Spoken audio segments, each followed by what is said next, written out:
Donc les camarades, après cette première partie de journée, on va vous proposer de passer un petit moment de débat, questionnement avec notre Institut d'Histoire Sociale. Donc avant toute chose, je vous rappelle que vous avez la table de l'IHS CGT du Var derrière Michel là-bas avec des productions des camarades, des revues de l'Institut d'Histoire Sociale. Et donc et le fait de pouvoir adhérer collectivement pour le syndicat et individuellement.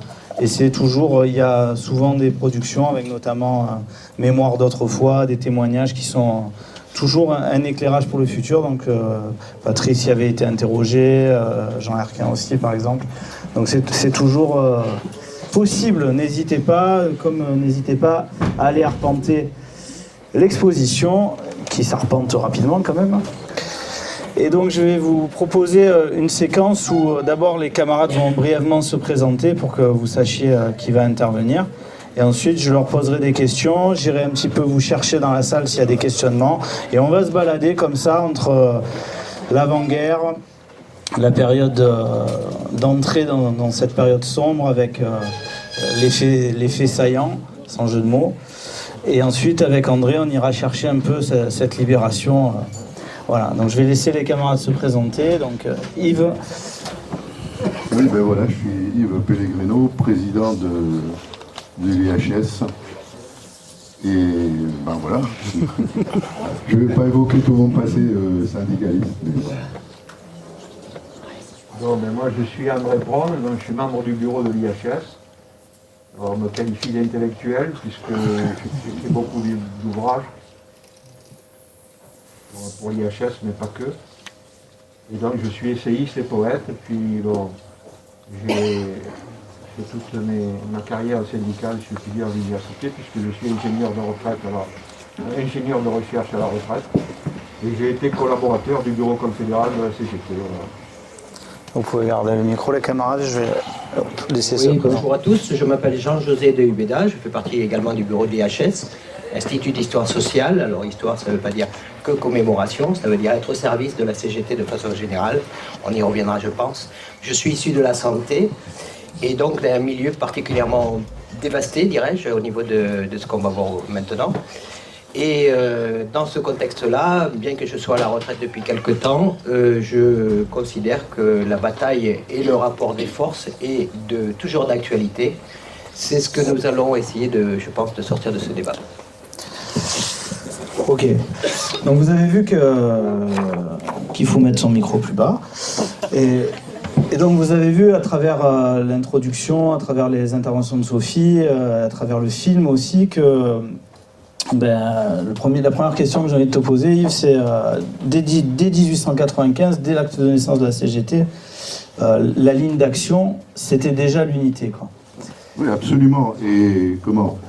Je ne vais pas intervenir sur... parce qu'il y a une relation entre l'évolution du capitalisme tel qu'il était et comment il se transforme, et plus particulièrement dans la phase actuelle. Là, ça vaut le coup d'avoir un échange important, mais ça, c'est André qui va intervenir. Mais c'est au regard de ça aussi que se pose l'organisation. Dès 1895, lors du premier congrès, dans l'acte de naissance de la CGT, il est acté pour une ligne d'action d'unir sur le terrain économique et dans les liens d'étroite solidarité des travailleurs en lutte pour leur émancipation intégrale dès la naissance.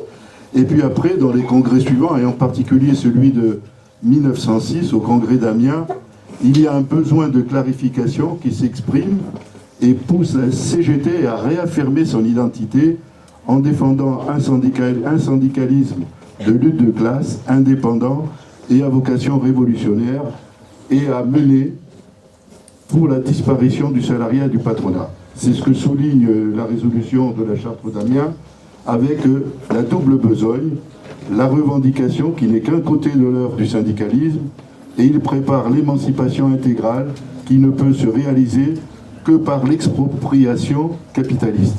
Et je pense que là, c'est un fil que l'on va voir en permanence durant toute l'histoire de la CGT, et qui va aussi aider au rôle de la CGT dans le Conseil national de la résistance. Et pourtant, dès lors, dès ce moment-là que Yves décrit, et jusqu'en 1922, il y a en permanence dans l'organisation des positions antagonistes qui nous traversent, et qui nous traverseront d'ailleurs longtemps. Est-ce qu'il y a des premières questions dans la salle sur cette période-là? Est-ce que vraiment l'unité de la CGT, en tout cas l'unité vers quoi on voulait tendre, et on veut tendre, à l'intérieur de nous et à l'extérieur de nous, est-ce que c'est perçu pour l'ensemble des camarades présents dans la salle?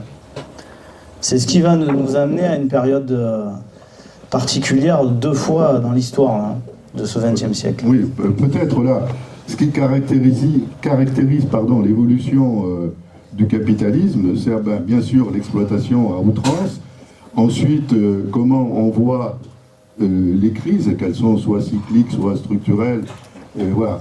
Et donc il y a effectivement 2 grandes périodes, celle d'avant 14, celle des années 29, et aujourd'hui, dans lequel la réponse que apporte le capital, les tenants et le patronat, c'est soit un pouvoir, soit un pouvoir absolu, soit la guerre, quoi, je veux dire. Voilà. Et à l'aube de la Première Guerre mondiale, en fait, c'est la guerre de 14, elle n'est que l'expression d'un capital en crise. Et la CGT, on le voit, à l'aube de cette guerre, la CGT, elle exprime des orientations antimilitaristes.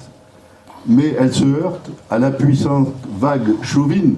Ça peut ressembler à aujourd'hui l'extrême droite, et qui envahit le pays. Et alors que la CGT s'affirme contre la guerre, elle mène des actions concrètes menées contre le danger donc, de cette guerre, mais ça ne mobilise pas les foules.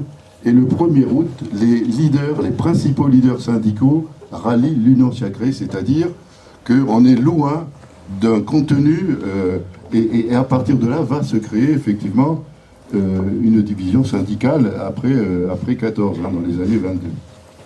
Donc cette CGT qui s'est tant interrogée, elle va se réunir, intégrer le CNR, on l'a vu à travers le film, mais j'ai envie d'aller un petit peu chercher des questionnements dans la salle, si c'est possible, et si vous sortez de votre torpeur matinale. Qu'est-ce que vous tirez du film en quelques mots? On peut faire balader un micro dans la salle, si vous voulez, pour... qu'est-ce que vous tirez comme première intervention? Tu fais partie. Ce qui est un peu frappant, c'est la démarche de Saillant, qui était issue de la SFIO, du Parti socialiste, et qui avait une volonté donc, de créer des nationalisations, de rendre à l'État et à la collectivité les moyens de production, et qui se heurtait donc avec les communistes de l'époque, qui eux avaient une vision, qui disait, en sorte, si j'ai bien compris, la nationalisation c'est une sorte de capital, et qu'il fallait donc changer ça. Et au final, c'est le parti communiste qui s'est, au final, après la libération, accaparé cette thématique, qui a créé donc les nationalisations et la planification, etc., qu'on a connue. Et au détriment, entre guillemets, des socialistes qui avaient porté cette idée et qui ont finalement s'en sentis dépossédés. Mais justement, voilà, comment le Parti communiste a pu faire cette révolution, en fait, et de passer de... Voilà, enfin, et arriver à cette forme d'étatisation qui est un peu le ciment du programme du CNR. Vas-y André ou Yves. Je vais récupérer le film. Ouais. Oui. Non, je pense que le rôle moteur dans le CNR, c'est l'activité syndicale. Je pense que c'est eux, et on le voit, parce qu'il n'y a pas de démocratie élective pendant la résistance. Il y a une démocratie sociale, quoi. C'est-à-dire, il n'y a pas d'élection. Et on le voit, y compris même avant. Les années du Front populaire, la question de la question du Front populaire, elle n'est pas élective, elle est précédée par des grands mouvements. 1934, le 14 juillet 1935 par exemple, il y a une grande manifestation le 14 juillet dans laquelle il y a 500 000 personnes qui lèvent le poing et en disant tous unis. Vous voyez, je veux dire, et c'est ça qui a conduit 36. Et y compris d'ailleurs dans le programme du Front populaire, il y a des choses qui ont été imposées par les grèves de 1936. Je pense que c'est ça qu'il faut qu'on retienne hein, sur le parcours. Voilà. Jean-José. Oui, sur cette question que tu poses, qui est finalement, rejoint un petit peu la question que nous posait Richard. Ça va, le micro ? Qui est finalement, comment ça se fait que des hommes, c'était que des hommes à cette époque-là, qui étaient finalement assez différents sur les aspirations politiques, sur les fonctionnements syndicaux, sur finalement leur vision de la société, dans la pratique du quotidien, saillant, d'où il venait, s'est trouvé à réaliser des choses avec des hommes qui n'étaient pas exactement comme lui au départ. C'est ce qu'on appelle l'union. Ils arrivent à combiner leurs différentes idées, mais en application avec ce qui est le terrain, c'est-à-dire les forces du terrain. Lorsqu'on parle de rapport de force dans chacune de nos actions, lorsqu'on parle de lorsqu'on parle de rapport de force dans l'union que l'on fait dans certains mouvements avec d'autres syndicats comme la CFDT, FO, qui n'ont pas la même perspective, la même aspiration de société que nous, mais dans cette union, nous arrivons à avancer dans des étapes. C'est de cette façon pragmatique, avec la praxis et les forces de ce moment-là, que se crée l'union par rapport à ce qui était acceptable par la population et de manière à devenir petit à petit démocratique au niveau du pays.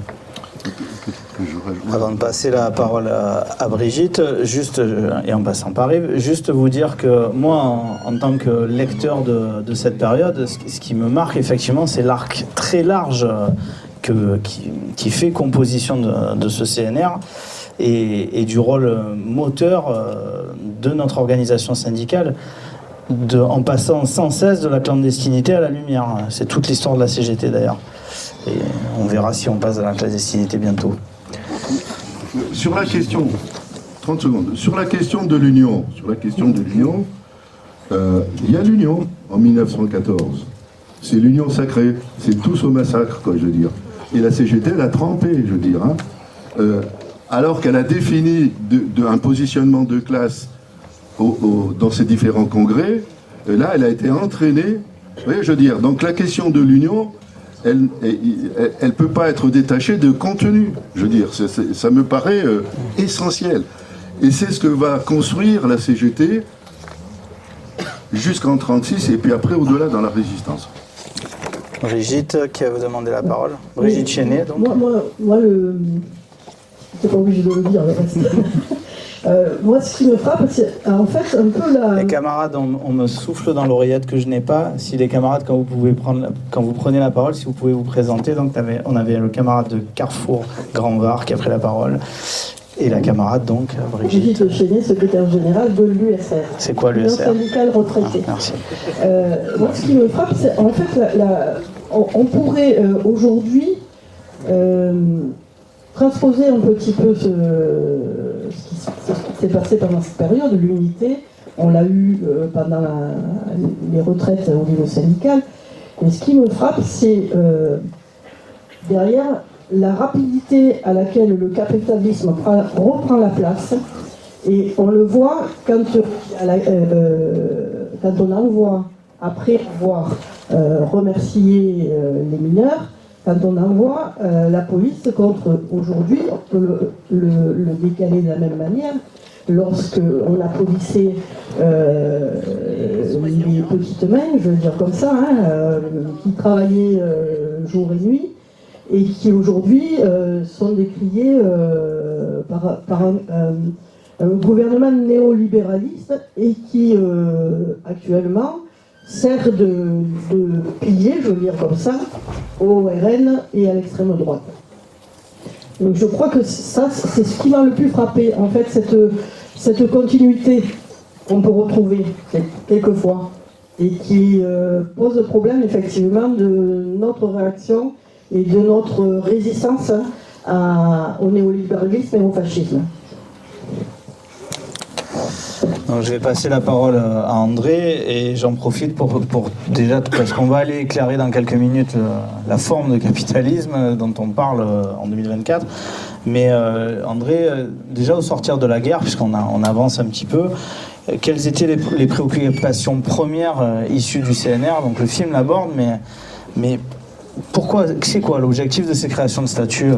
Bien sûr que tu peux intervenir sur ce qu'a dit Brigitte également. Je préfère ne pas parler dans le micro, je serai gêné. Excusez-moi, je suis obligé de porter le masque parce que je souffre d'un Covid long depuis 4 ans et je n'ai pas d'autre choix. Moi, je crois qu'il faut quand même revenir à une question qu'on ne se pose pas, qui est pourquoi il y a eu la guerre. Eh bien, la guerre, c'était quand même bien la crise du système capitaliste, avec finalement la gestion par le fascisme, essayant de sortir le capitalisme de sa crise, et on a vu le résultat. Donc ça, c'est une première idée. Hein. N'oublions pas quand même que toute cette résistance, que toutes ces actions, tout ce qu'a fait le CNR, tout ce qui a eu lieu finalement pendant cette période de libération, on le doit à la crise du capitalisme et au fascisme. Ça, c'est la première idée. Deuxième idée, toujours pour essayer de remettre dans le contexte, et Yves en a un peu parlé, finalement, on l'a vu avec ce film, la contradiction, c'est toujours la contradiction capital-travail, et toujours la contradiction avec le patronat. Le patronat est toujours l'ennemi, et le premier à se manifester pour essayer de revenir sur tous ces acquis de la libération du CNR, c'est le patronat. Donc ça aussi, ça nous pose aussi la question de la relation entre le patronat et l'État. Parce que d'un côté, on avait un État qui s'est constitué à travers un gouvernement provisoire, puis un gouvernement permanent, dans lequel un certain nombre de propositions du CNR, pas toutes, hein, mais je dirais la plus grande partie, et en même temps, on a un patronat qui reprend, je dirais, de l'activité, malgré les nationalisations nombreuses. Hein. Quand on fait la liste, on voit que quand même, on avait, je dirais, les moyens d'une transformation profonde de la société. C'était le moment. Hein. Parce que ce n'est pas les nationalisations de 1980. Ce n'est pas du tout avec le même esprit. Et Jean-José, sans doute, en parlera cet après-midi. Mais on voit bien le rôle qui était assigné à travers ces nationalisations à l'intervention des travailleurs à l'intérieur de l'entreprise. C'est-à-dire, l'entreprise, c'est pas que le patronat. Et c'était pas de la cogestion. C'était l'idée, c'était petit à petit de faire en sorte que les travailleurs deviennent, je dirais, les premiers de cordée, enfin, les premiers à développer les objectifs de l'entreprise. Ça me paraît très important aussi de le rappeler. Alors, pour revenir maintenant aux questions plus essentielles de ce qui a été obtenu et acquis, parce que lorsqu'on dit sécurité sociale, il faut se rappeler quand même que dans ce contenu, c'était une gestion généralisée de toutes les activités, de toutes les prestations sociales. C'était pas que la sécurité sociale comme on l'entend aujourd'hui. Hein? Il y avait les retraites, il y avait la maternité, il y avait le décès, il y avait toute la série des protections sociales qui sont aujourd'hui d'ailleurs mises en cause. Deuxième idée, la gestion, contrairement à ce qui se passe aujourd'hui, c'est une gestion paritaire. Ça veut dire que les travailleurs étaient partie prenante de la gestion de cet outil. Chose que malheureusement on a perdue. Même si ça a été compliqué, parce qu'on s'est aperçu après, je dirais avec l'expérience, que le paritarisme, c'était pas aussi une propagande de santé. Et quand on a affaire à des organisations réformistes qui, à un moment donné, votent toujours avec le directeur, c'est-à-dire avec le patronat, ça pose problème. Mais malgré tout, bon, aujourd'hui, on le voit, on a un handicap sérieux. C'est non seulement dépasser ce qui a été obtenu à la Libération, dépassé en ce sens que maintenant il faudrait une protection généralisée, universelle, et qui permette d'avoir la gratuité de tous les soins, et en même temps assurer la gestion de tous les services des prestations sociales. Voilà. Dernière idée, c'est par rapport au statut de la fonction publique dont on parle très peu. Ça, à mon avis, c'est une avancée considérable. On pourrait aussi faire l'inventaire, si des camarades veulent poser la question, je crois que ce serait assez intéressant et éclairant. Qu'est-ce qu'il y avait avant les services publics de l'époque et avant les nationalisations? Comment fonctionnait le pays? Bon, je ferme la parenthèse. Mais vous pouvez l'ouvrir après. Hein. Voilà, vous pourrez l'ouvrir après. Mais je voudrais insister sur le statut de la fonction publique. Car il y avait certes des fonctionnaires, mais c'était des fonctionnaires, je dirais, fractionnés. Chacun appartenant à un ministère, il n'y avait pas de statut général. Or, ce statut général, qu'est-ce qu'il offre comme particularité? D'abord, il est général, c'est-à-dire qu'il concerne toutes les administrations, quelles qu'elles soient, hein, tous les services de l'État, quels qu'ils soient. Eh bien, sa particularité, c'est que contrairement aux travailleurs du secteur privé, les fonctionnaires ne sont pas affectés à un emploi, mais ils sont affectés à une qualification.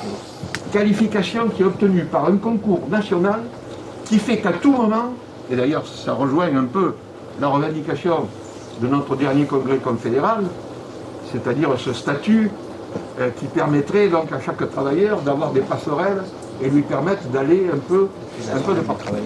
Mais il n'y a pas que ça dans le statut de la fonction publique. Il y a aussi l'idée que, en quelque sorte, je reprends un peu l'idée de Bernard Friot, je ne sais pas si vous connaissez ce sociologue, qui a beaucoup travaillé donc avec son association Réseau Travail, beaucoup travaillé sur l'idée du salaire à vie. Mais l'idée du salaire à vie, elle est déjà contenue dans le statut de la fonction publique. Puisque vous partez actuellement avec le salaire qui est quasiment le salaire de fin de parcours, puisque c'est les 6 derniers mois, c'est encore ça pour le moment. Hein. Les attaques sont fortes. Et donc vous avez cette idée donc, de salaire à vie en quelque sorte. Et d'autre part, vous n'êtes pas dépendant d'un emploi. Vous ne pouvez pas faire de votre travail parce que l'emploi n'est plus là, puisque vous êtes, par votre qualification, affecté à une fonction. Et que cette fonction, elle traverse, je dirais, toutes les crises économiques. Et c'est pour ça que Macron et Chesbire veulent absolument casser ce statut, qui est fondamental. Voilà, bon, c'était juste quelques idées comme ça, et on peut aller plus loin dans le débat. Une petite question à la salle, et je vais poser la même à Yves. Louis Saillant. Qui connaissait Louis Saillant? Allez, me montez les mains que je passe pas pour un flanc quand même. Voilà. Eh ben, vous voyez bien que la CGT... alors, on n'est pas dans une entreprise de réhabilitation de Louis Saillant, mais tout de même... les composantes de la CGT, et c'est la question que je vais te poser, Yves, comment se fait-il qu'on ait mis un petit peu en sourdine dans l'organisation le nom de Louis Saillant? C'est bien peut-être que tout ce qui nous traverse comme courant entre les confédérés, et donc voilà, je voudrais que tu éclaires un petit peu comment on a un peu cultivé l'oubli. Il y a, il y a après 1920, quoi, hein, il y a la scission hein, de la CGT. Je pense que là, il y a... alors, c'est lié à la fois à la reprise du capital, quoi, je dirais. Il y a la division qui n'est... Faut-il un syndicalisme, ce qu'ils appelaient révolutionnaire, quoi, hein, ou faut-il un syndicalisme réformiste? Et ce débat, il est permanent et constant. Et on le voit, ce qui va réunir donc ces deux fonctions, quoi, ces deux syndicats, ces deux façons de pratique du syndicalisme, c'est à la fois donc quand il y a la nécessité de rupture, quoi, je dirais, c'est-à-dire dès 1934, je crois que c'est ça, ouais, dès 1934, face à la crise des années 29, dont la répercussion au niveau national se fait un petit peu après, il y a la montée du fascisme, c'est le grand danger du 6 février 1934, où les fascismes font une tentative de prendre d'assaut la République, et la grande riposte qu'il y a eu, quoi, je veux dire. Donc, voilà, alors, je ne sais pas si j'ai répondu à cette question, mais enfin, voilà. Est-ce qu'il y a une question dans la salle par rapport au film? Par rapport à ces CDL, là, par exemple, là, les comités départementaux, est-ce que ça frappe pas et ça interroge pas l'époque hyper connectée que nous vivons, là? Et finalement, on est au moment où le CNR est encore dans sa phase programmatique, en tout cas de mise en œuvre, et on arrive à décliner dans un pays dévasté des cercles de militants, syndicaux, politiques, des citoyens, et on arrive à faire remonter, à mettre en œuvre, parfois, vous avez entendu dans le Midi, de manière un peu plus bouillante, on arrive à avoir une vitesse de mise en œuvre et d'appropriation est-ce que ça interroge quelqu'un dans la salle, ou ça paraît normal finalement qu'en 45 on arrive à faire passer et circuler des infos à une vitesse relativement élevée pour tout de même, quoi, puisqu'on est en train de parler de 44 à 46, 47 et donc je laisse la parole et tu te présentes, mon camarade. Bonjour camarades. Bon, ben Claude Mainfroy, retraité cheminot, membre de la section bien sûr, et puis puisqu'on parle de l'IHS, je faisais partie de la dizaine de camarades qui, il y a 12 ans, a mis en place l'Institut d'Histoire Sociale. Voilà. Donc écoutez, il faut quand même dire certaines choses. Sorti de la Libération, et ça faisait l'objet, il y a une vingtaine d'années, plus que ça peut-être, quand on a fait l'exposition à la salle Franck Arnal pour les 50 ans de la Sécu, un chiffre qui va peut-être vous faire... À la Libération, la CGT, c'était 5 500 000 adhérents. Voilà. Ça veut dire qu'on ne partait pas de rien. Et c'est vrai que tous ces gens qui s'étaient syndiqués, y compris pendant la guerre, avaient des revendications. Et surtout, tous ces militants, on en a eu besoin parce que parmi les informations, les revendications du CNR, c'était la mise en place des organismes sociaux. Et il a fallu des dizaines et des centaines de militants pour les 89 départements, parce qu'il y en avait 89 à l'époque, pour pouvoir piloter ces conseils d'administration. Je vous rappelle quand même, à cette époque-là, les patrons, juste avant la guerre, avaient dit plutôt Hitler que le Front populaire. Nous avons un écrit qui est paru dans une de nos éditions, là. Le patronat varois. C'est un document d'autre époque, 1941, a fait allégeance au gouvernement de Vichy. Je dis ça parce que ça aussi, ça... Et donc, voilà, c'est comme ça. Hein. Et j'ai en mémoire deux camarades, parce que bon, excusez-moi, mais je milite à la CGT depuis 1960. Comme moi. Voilà, et donc j'ai connu deux camarades qui ont mis en place ces organismes sociaux dans le Var. Un, il a été secrétaire de l'UD après, il s'appelait André Tourfin. Et puis, le deuxième, c'était le camarade qui a fondé, à l'époque, la mutuelle des travailleurs d'Arrois, Alban Dufaux. Donc, vous voyez, tout ça, c'est l'histoire de la CGT en France et dans le Var. Voilà. Je portais simplement ces informations parce que, vous voyez, et par rapport à Louis Saillant, j'ai fait sa connaissance au Congrès confédéral en 1969. Et pour Louis Saillant, je vous rappelle que quand même, au niveau du bureau confédéral, c'est lui qui a mené les discussions pour fonder la Fédération syndicale mondiale et qu'il a été le premier président de la Fédération syndicale mondiale. Voilà pour l'instant quelques informations, mais c'était quand même bon de le dire parce que je vous dis, je suis toujours, vous voyez, ça fait 64 ans, j'ai bientôt 86 ans, mais je suis toujours avec vous. Voilà.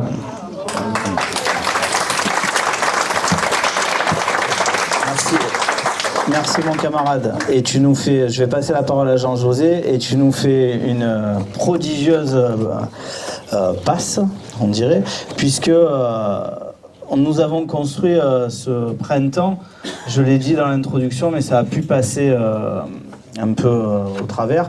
On a construit avec une formation lutter syndicalement contre les idées d'extrême droite, 7 journées du CNR autour de cette phase de programme, de résistance et d'aller vers des jours heureux. Et enfin, au mois de juin, on sera sur une journée portée par les camarades de Juliard Margeau des orgas sociaux, sur le 100% sécu. C'est une journée de formation. Venez parce que c'est une idée révolutionnaire. La sécurité sociale, c'est une idée révolutionnaire. Et je passe la parole à Jean-José. Et n'hésitez pas à poser des questions. On a là des camarades qui sont là pour éclairer le débat. Et petit à petit, après l'intervention de Jean-José, on glissera avec André pour le qualifier, ce syndicalisme. Parce qu'il n'est pas le même qu'en 1945. Oui, je reviens pour ma part à cette notion de révolutionnaire qui s'opposerait dans nos propos à réformiste. Mais est-ce que l'on entend tous la même chose derrière ces deux oppositions? Finalement, la question que nous posait tout à l'heure Brigitte, comment ça se fait qu'au sortir de la guerre, ce socle social, ces idées qui avaient conquis la totalité de la nation et qui ont permis un progrès social jusque-là inégalé, comment est-ce que ça se fait que finalement, il y a eu un recul?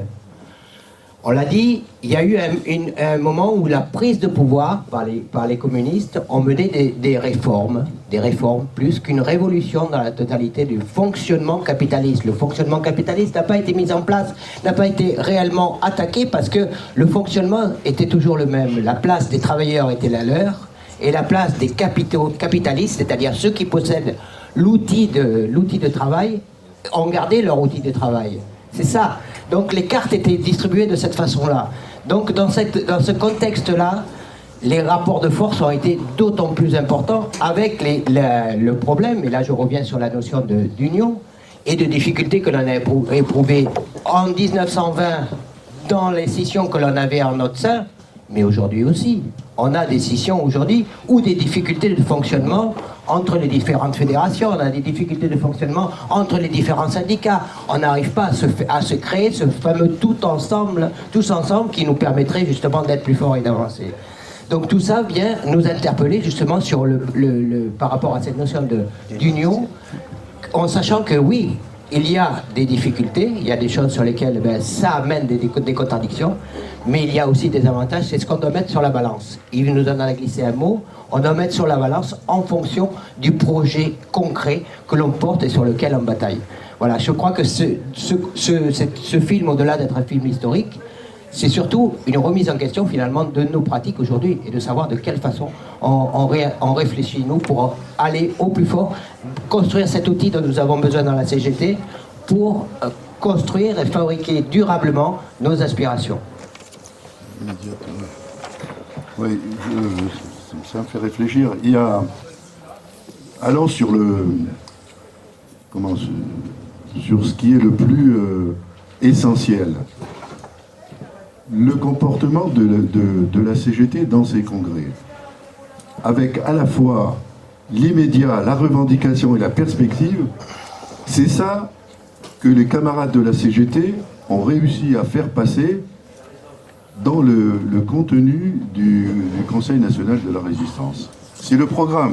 Ils disent, il y a deux parties dans le projet du Conseil national. Un, c'est chasser l'ennemi, trouver les moyens immédiats, etc., etc., premièrement. Et la deuxième partie, en même temps, c'est d'élaborer quelque chose de nouveau qui donne la possibilité aux travailleurs d'une autre société, mise à leur disposition d'une autre société. Alors bon, après il y a la bataille, il y a la bataille de classe, la lutte de classe qui fait que tantôt on avance, tantôt on recule.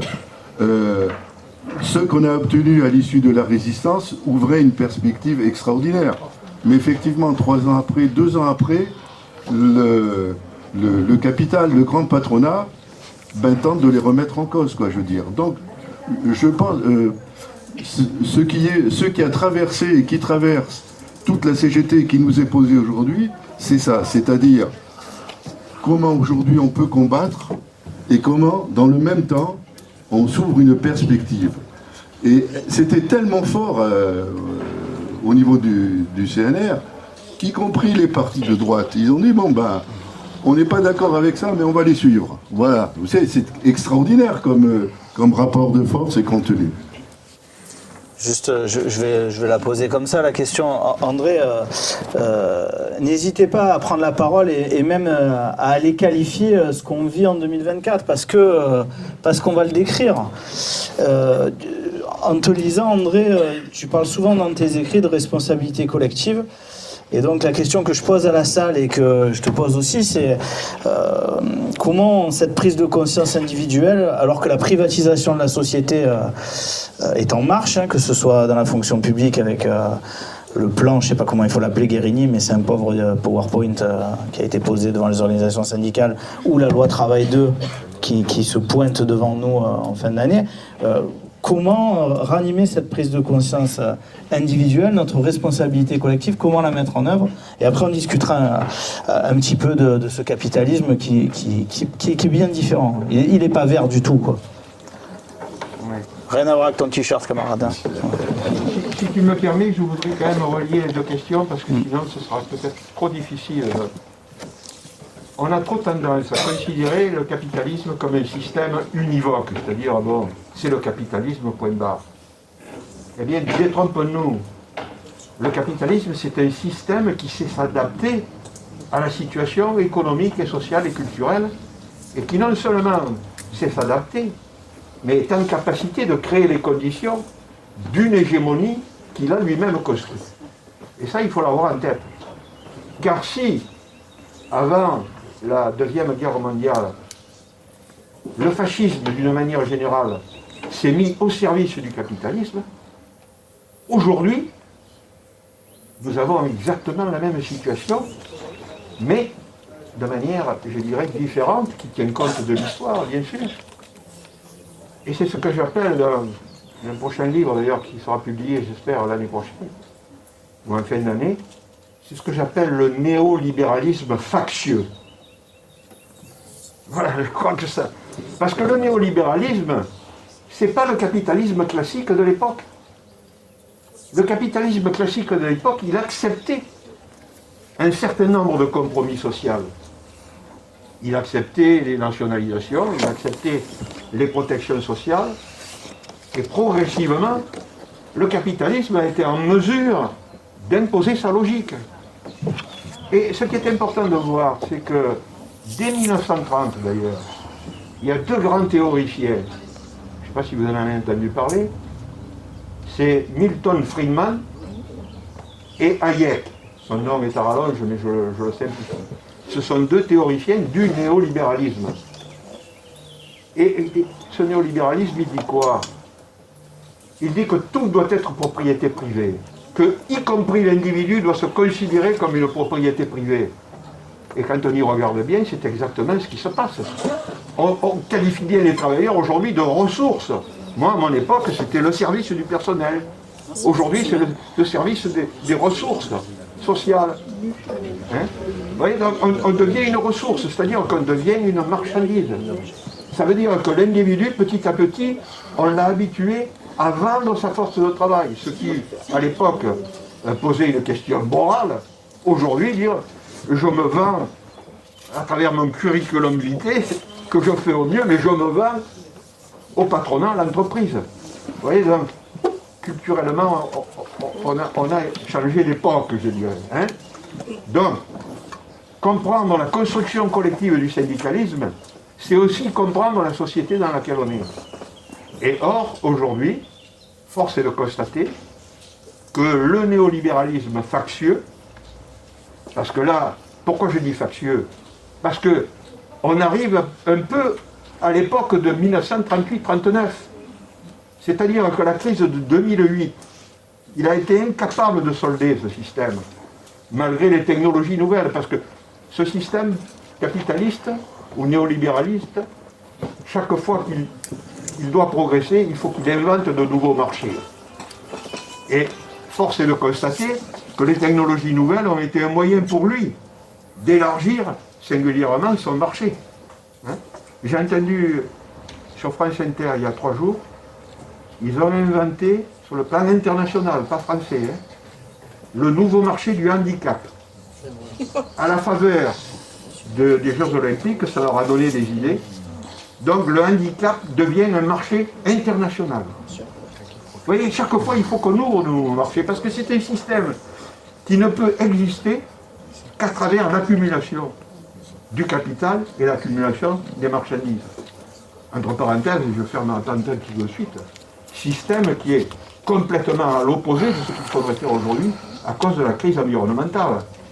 On ne peut pas continuer à produire comme ça de manière inopinée pour engrosser quelques crapules capitalistes, et alors qu'ils ont réussi d'ailleurs à nous faire accepter l'idée que notre consommation n'était pas une consommation liée à des besoins fondamentaux, dont des milliers et des millions de travailleurs aujourd'hui sont privés, parce que même avec leur salaire, ils n'arrivent même pas à boucler leur mois. Vous voyez, donc, en fait, c'est tout ça qu'il faut prendre en considération. Dans l'organisation syndicale, elle s'inscrit dans un contexte. Et qu'est-ce qui fait la différence aujourd'hui, qui doit finalement nous rendre optimistes? Et ça, on en a déjà eu les prémices, si je puis dire, la dernière grève sur les retraites, qui a été, en termes de mobilisation, un grand succès, puisque des millions de personnes se sont investies, mais en termes de résultats, relativement médiocres. Pour la bonne et simple raison, c'est que nous n'avons pas réussi à bloquer la machine économique qui là aurait peut-être permis, mais parce que ce n'est pas encore dans la tête, dans les mentalités des travailleurs. Et il y a beaucoup de choses qui pèsent aussi, le fait qu'ils ont peur de perdre leur emploi, parce que ce système capitaliste est de plus en plus autoritaire. Hein. Enfin, mais qu'est-ce qu'il y a de positif? C'est que le syndicalisme de dialogue social, promu par tous les syndicats réformistes, CFDT en tête, Force ouvrière, aujourd'hui ne trouve plus d'écho parmi le pouvoir. Macron a dit dialogue social, pas question. Pourquoi? Parce que le système capitaliste est arrivé à un tel niveau de crise qu'il faut impérativement qu'il passe à marche forcée pour continuer à exister. Et continuer à exister pour lui, c'est une chose très simple. C'est le seul moyen qu'il a de pouvoir perdurer, c'est de peser au maximum sur les droits sociaux, sur les salaires, parce que c'est là qu'il récupère le pognon. S'ils n'arrivent pas à peser là-dessus, ils sont cuits. Donc, ça veut dire que le syndicalisme réformiste est obligé de réviser sa manière de travailler et d'agir syndicalement. Ce qui fait que nous, on a une grande voie qui s'ouvre sur nos positions, je dirais, de syndicalisme de classe. Et il sera d'autant plus difficile aujourd'hui de développer des alliances syndicales les plus larges, parce qu'il n'y a que comme ça qu'on pourra gagner. Nous ne nous faisons pas d'illusions. Ce sera d'autant plus facile que nous avons en face un système capitaliste en crise généralisé, dont il ne peut pas se sortir, et en même temps, un système, un pouvoir qui est prêt à assister, comme l'assistance a été faite avant la Deuxième Guerre mondiale, c'est-à-dire sur des bases factieuses, Hein. On ne peut pas dire que Macron c'est un fasciste, mais on peut le qualifier de factieux ou de fascisant. Hein. Voilà. Donc l'État, enfin, en 2 mots, ça veut dire que l'État est au service du capitalisme en crise. Et là, je pense que la CGT, elle a un rôle considérable à jouer dans cette période-là. Et on a la chance aussi d'avoir un bureau confédéral et une secrétaire confédérale qui sont particulièrement clairvoyants. Et je crois que, sans être totalement optimiste, mais on peut, de mon point de vue, avoir les moyens d'agir de manière plus efficace. Merci André. Donc il va la parole à Patrice. Mais malgré tout, que ce soit à l'époque ou maintenant, donc l'époque, le CNR, et comment on a investi le CNR et comment on a transformé la réalité en se décloisonnant les uns les autres. D'accord ? Ce qui n'est pas rien dans ce que je viens de dire, en se décloisonnant les uns les autres. Et c'est pour ça que ce genre de journée, c'est important. Voilà, la rencontre, il y a tous les syndicats représentés, on construit quelque chose. Patrice, à toi. Oui, pour aller dans le sens de ce que vient de dire André, alors Patrice Moulin, donc je suis des finances publiques, et je suis de l'Union locale de Toulon aussi. C'est un peu de promo pour un de ses bouquins d'ailleurs, Noir Dessin, je crois que c'était le titre, hein. Enfin c'est le titre, où il explique bien justement, pour moi le fascisme, c'est le capitalisme. C'est-à-dire qu'il amène toujours à la guerre, ça c'est l'histoire, hein, à la guerre et à des régimes fascistes, autoritaires, parce qu'il a besoin de l'État évidemment pour se maintenir dans les périodes de crise, et on est en plein dedans, tu viens de le dire en vrai. Alors par rapport à aujourd'hui, dans l'introduction que vous aviez passée avec Sophie Binet et Clémel, justement, Sophie Binet, elle disait il ne faudrait pas qu'on soit obligé d'arriver un jour à l'unité dans les mêmes conditions, c'est-à-dire pendant la guerre, pendant l'occupation, parce que là, on dit, c'est beau ce qui s'est passé au CNR, mais je veux dire, à un moment, c'était une période terrible en même temps. Hein. Donc, la clandestinité, les déportations, ça a été rappelé, hein, Krasuki a été déporté, et plein d'autres, hein, évidemment. Donc voilà, tous les morts. Donc c'était quand même une période horrible. Sauf qu'une fois qu'elle a dit ça, Sophie Binet, je m'interroge quand même aujourd'hui sur la situation. On est tous, je pense, quand même très préoccupés par la montée de l'extrême droite en France et dans toute l'Europe, et même d'ailleurs on pourrait dire dans le monde. Et malgré cela, le monde syndical français n'a jamais été aussi divisé, malgré les attaques portées très graves par... Alors, c'est pas comme Macron. Alors je partage Macron, fasciste, pas fasciste, je m'en fous. Par contre, ce qu'il fait, les lois qu'il fait passer, c'est des lois autoritaires et que je peux effectivement qualifier de fascistes pour certaines d'entre elles, en particulier sur les libertés d'ailleurs, hein, puisqu'il en a fait passer quelques-unes. Donc, division syndicale, je ne parle même pas de la division politique de la gauche, donc on est très très loin aujourd'hui d'une possibilité très rapide d'unité telle que ça s'est fait au CNR, parce que évidemment les circonstances sont très différentes. Hein. Et là, je m'interroge sur ce qu'on peut faire, nous, dans ce contexte-là, parce que s'il n'y a pas d'unité qui se crée, on peut peut-être retomber dans les mêmes conditions qu'ont vécu ceux qui l'ont vécu dans ces années-là.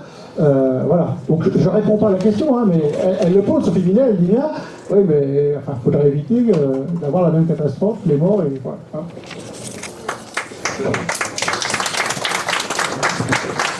Une autre intervention, tiens, dans la salle.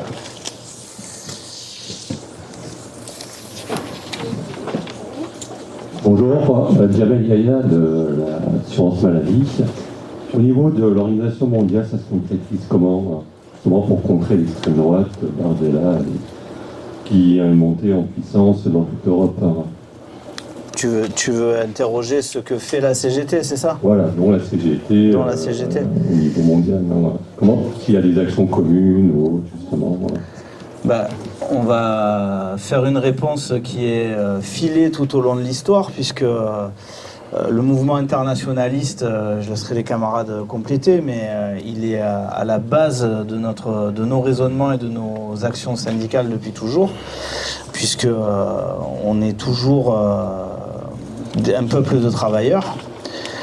Et donc, tout au long de l'histoire, on a essayé de coordonner le mouvement syndical mondial à travers divers organismes, organisations, je devrais dire plutôt, que ce soit la CSI, la CES, la FSM, où on n'est plus adhérent depuis quelques années, mais on est adhérent ailleurs. Bon, et pour faire une réponse pas alambiquée, je crois que la CGT est en contact avec l'ensemble des organisations syndicales partout dans le monde, que les communiqués de la CGT, les prises de position de la CGT, que ce soit à Gaza ou en Ukraine ou au Yémen ou au Soudan, parce que des foyers, des théâtres de guerre, il y en a 55 à 60 dans le monde, la CGT prend contact, aide, notamment à travers ses associations comme l'Avenir Social, aide concrètement, que ce soit en France ou dans le monde.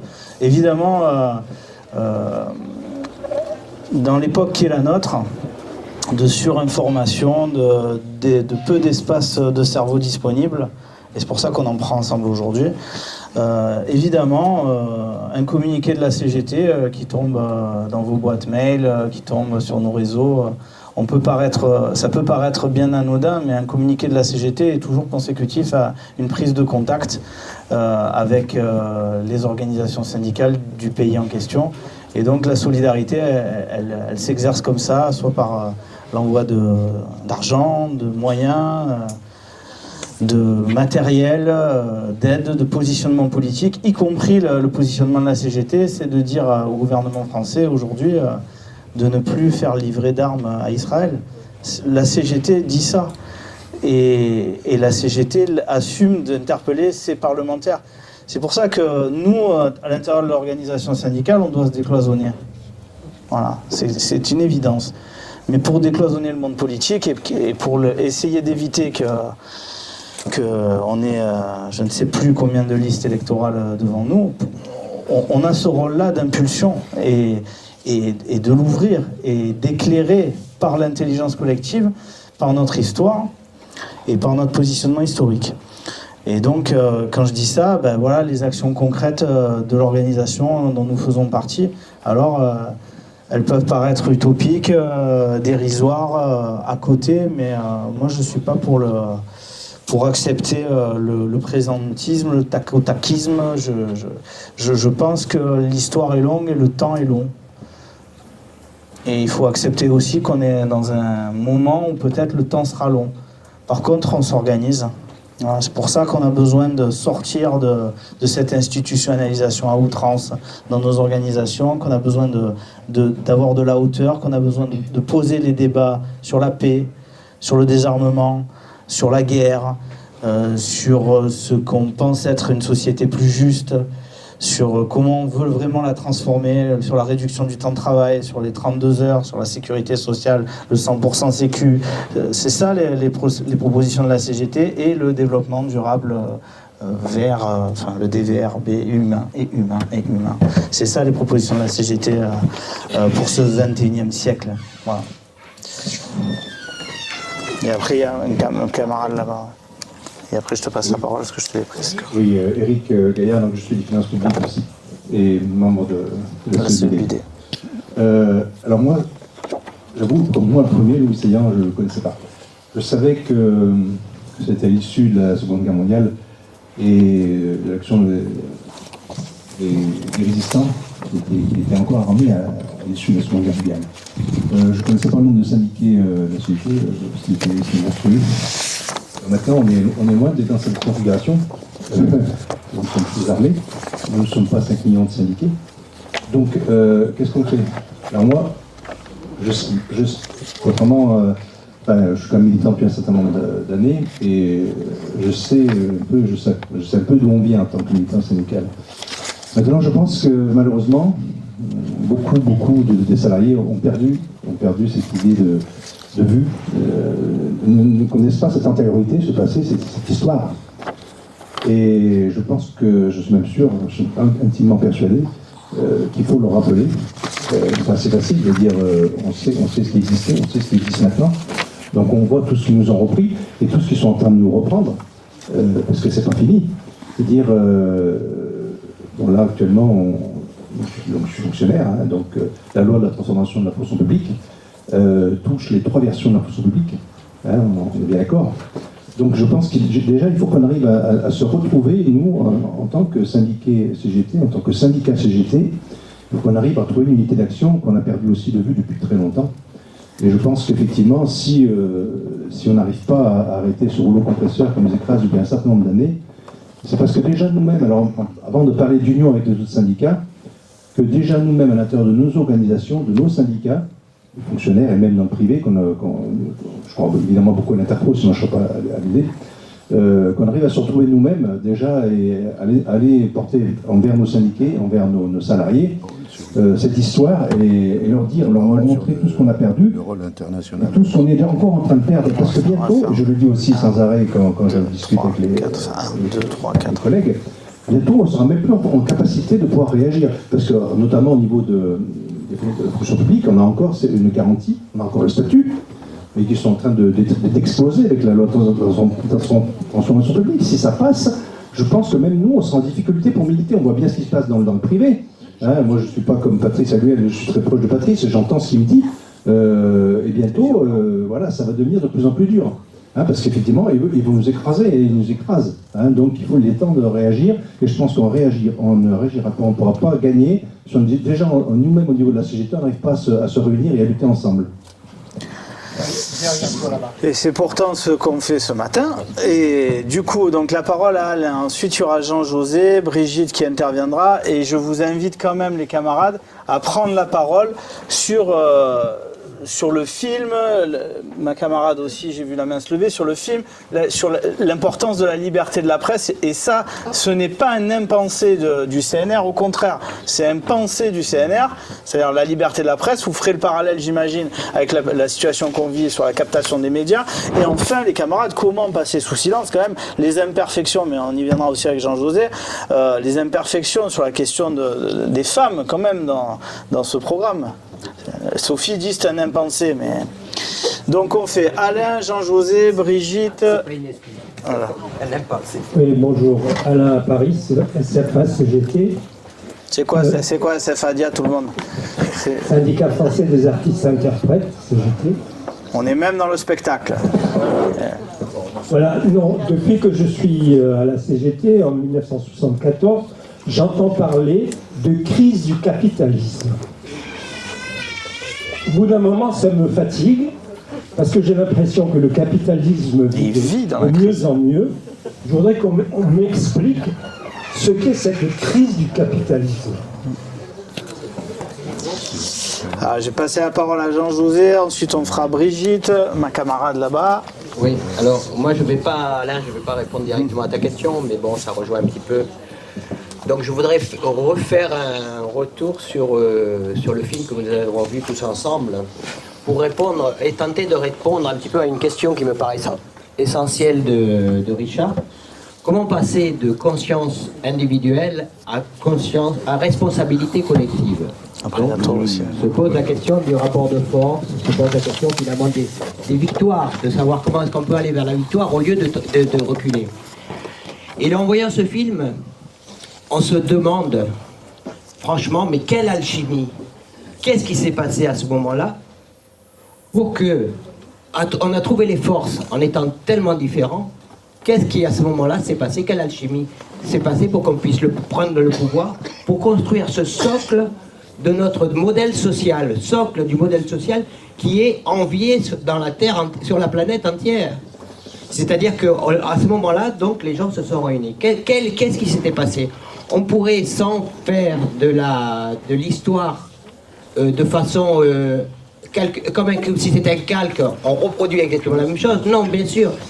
Mais on pourrait se demander finalement quels étaient les ingrédients qui étaient en mouvement à ce moment-là pour conduire à un tel engagement, à une telle force. Notre camarade Claude Mainfroy nous l'a dit. Pourquoi est-ce qu'il y avait tant de monde au niveau de la CGT? Pourquoi est-ce qu'il y avait tant de monde au niveau des partis réellement révolutionnaires? Pourquoi est-ce qu'à ce moment-là, les gens se sont impliqués? Alors, je crois qu'une des grandes leçons si vous lisez le petit livret sur le programme des jours heureux, c'est qu'une des grandes leçons, c'est déjà, une des composantes, c'était la notion de l'espoir. Oui, c'est possible. Oui, c'est possible et nous pouvons y arriver. Peu de camarades se sont réunis, ils étaient peu au départ, mais il y avait quelque chose qu'ils ont cru possible et ils l'ont fait.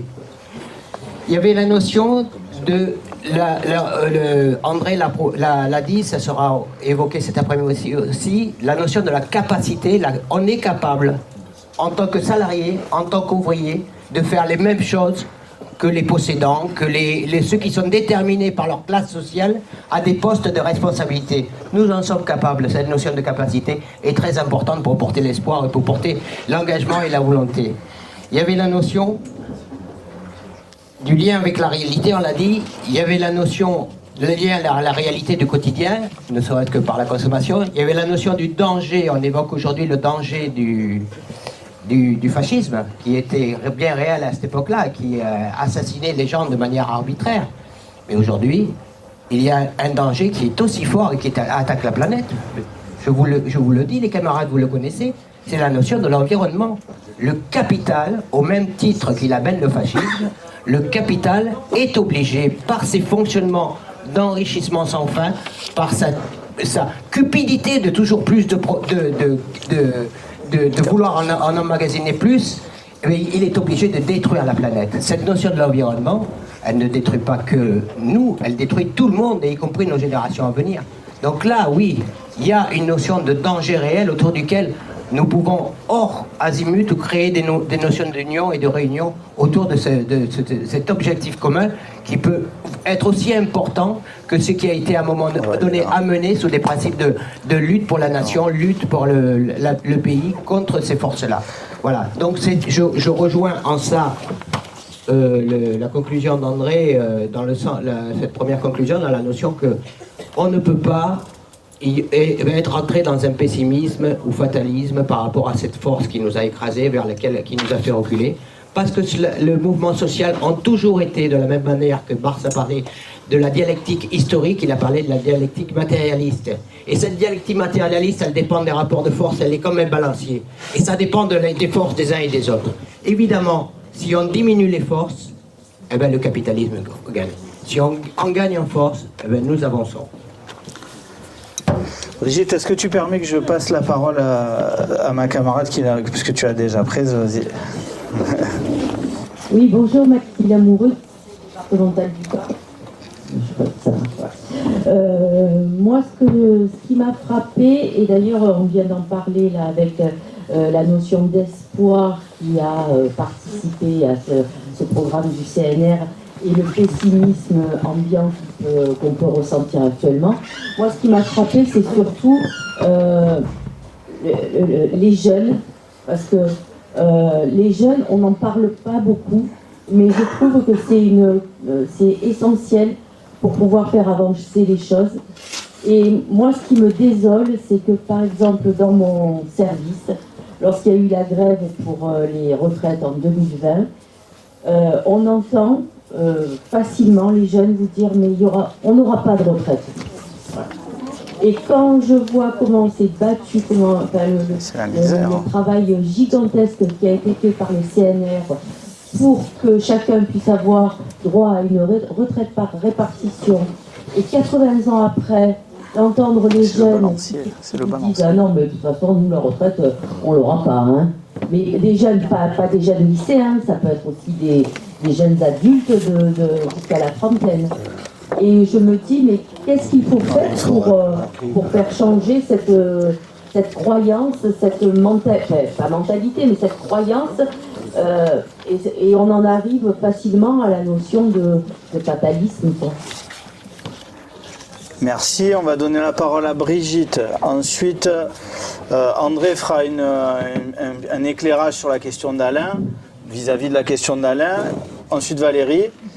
Et ensuite, je me permettrai d'intervenir dans le débat et on ira se restaurer, si vous le voulez bien. Et puis, on reprendra cet après-midi avec des questions sur interroger le programme. Et allez, j'arrête là. Et juste par rapport à la question numérique, sur comment on travaille ensemble, je crois qu'il y a d'abord une chose qu'on devrait faire, c'est de temps en temps poser nos téléphones et se réunir. Cet après-midi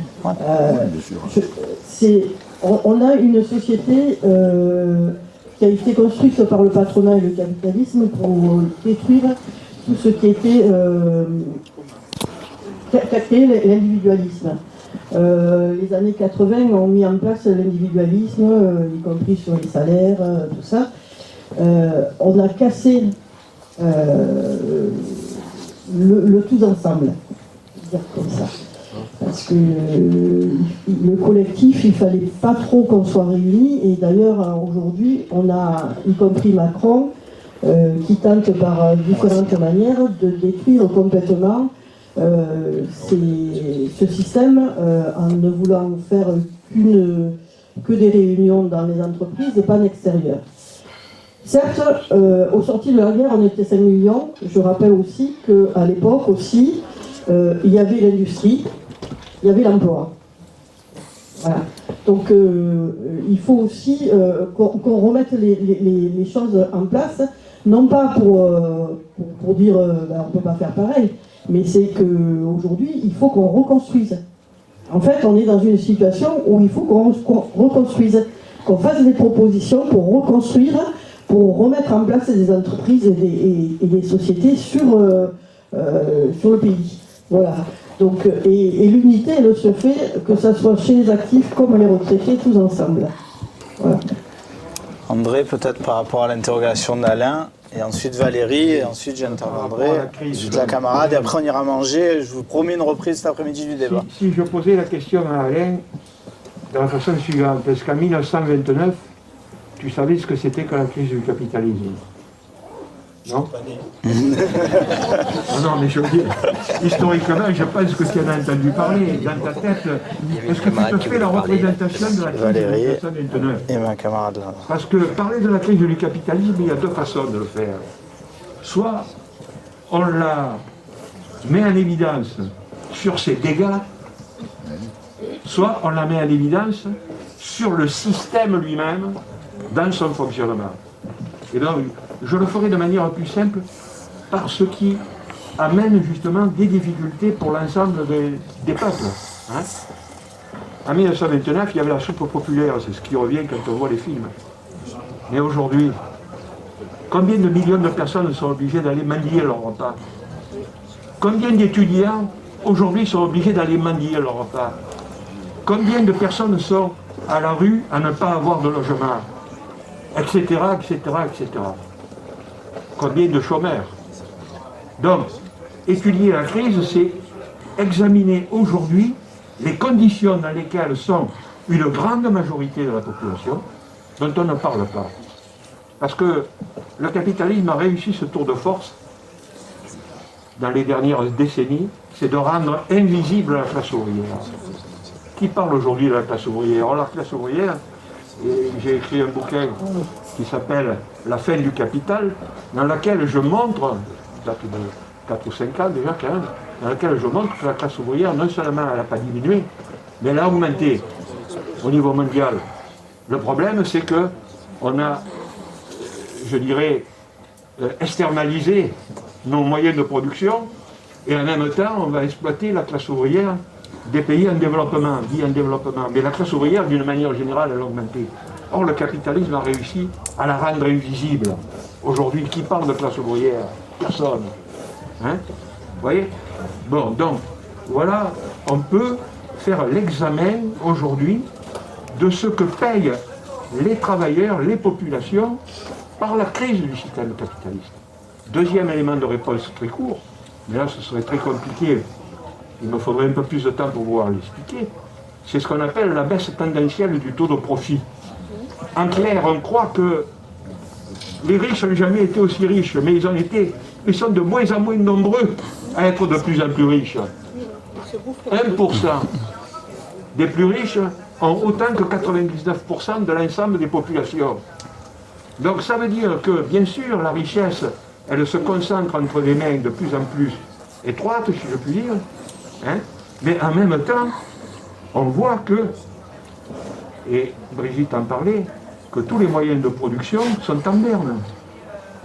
Aujourd'hui, en Europe, il y avait un pays qui tirait l'industrialisation, c'était l'Allemagne, avec la crise, justement, parce que la guerre Ukraine-Russie, c'est un des éléments de la crise. Hein, bon.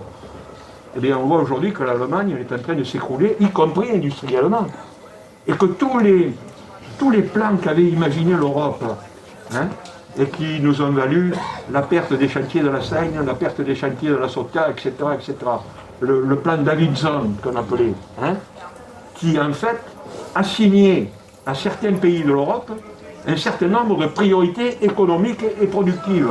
La France, à mon époque, dans les années 70, quand je faisais du syndicalisme interprofessionnel, on disait que c'était le bronze de cul de l'Europe. Et c'est exactement ce qu'elle est devenue. Regardez le Var. Le Var, vous lui levez le commerce et le tourisme, c'est le département mort, presque à la limite. Vous voyez ? Donc, voilà, il y a plusieurs moyens de voir la crise, mais la crise, elle est très profonde, et beaucoup plus profonde que l'on croit. Et je terminerai juste en disant, il y a la crise écologique, qui à l'époque, on n'en parlait pas, mais qui est un véritable problème fondamental qu'il nous faut prendre à bras le corps, parce que sinon on va dans le mur. Hein. Donc Valérie...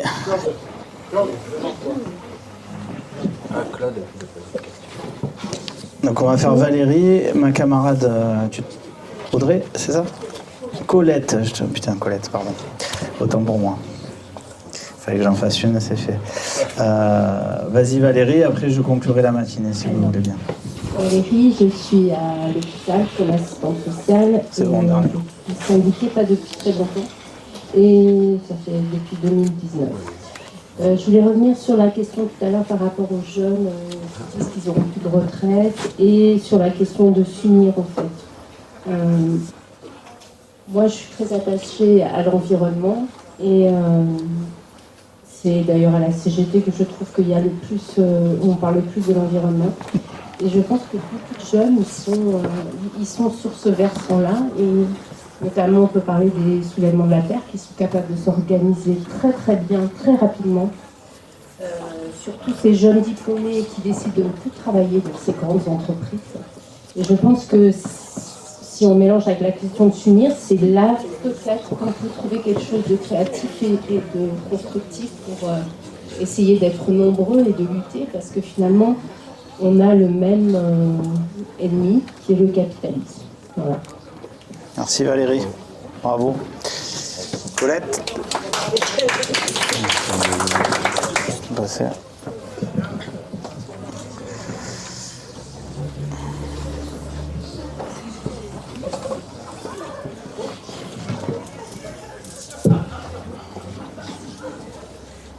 Oui, donc moi c'est Colette, je suis aussi au syndicat CGT du département du Var. Alors tout d'abord, moi je voulais dire que ce documentaire m'a fait du bien. Parce que je connais le CNR, bien sûr, mais je ne le connaissais pas sous cet angle-là. C'est-à-dire ses difficultés, ses contradictions, enfin tout ce qui a fait cette construction qui a été longue. Et ben c'est pour moi, qui suis une ancienne militante, c'est très intéressant de voir comment ça s'est construit, dans la mesure où j'ai repris plusieurs de vos phrases, la tienne. C'est la dernière. Sur le temps du changement de paradigme qui sera long, c'est un peu ce que tu voulais dire. Et l'obligation des syndicats réformistes, ça m'a beaucoup plu. Les syndicats réformistes qui doivent se repositionner. Ensuite, étrangement, effectivement, les situations des années 1930, 34 et 2024, qui se ressemblent plus qu'étrangement.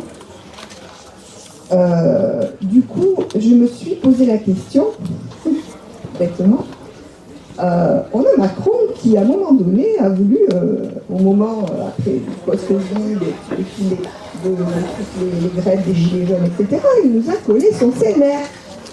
Voilà, on n'a pas parlé de ça. Et lui, il se l'est approprié. Bon, après, ça fait, voilà, la montagne fait une souris. Mais bon, c'est Macron. Pourquoi nous, on n'essaierait pas d'être à l'initiative d'un CNR 2.0, qui ne serait pas du tout, effectivement, celui qu'on a pu connaître, mais qui se calquerait sur les situations d'aujourd'hui, mais qui ne sont pas forcément très éloignées de ce que a pu connaître le premier CNR. Et du coup, c'est vrai que l'intervention juste avant, Valérie, ouais. bah, elle rentre dans ce cadre-là. C'est-à-dire c'est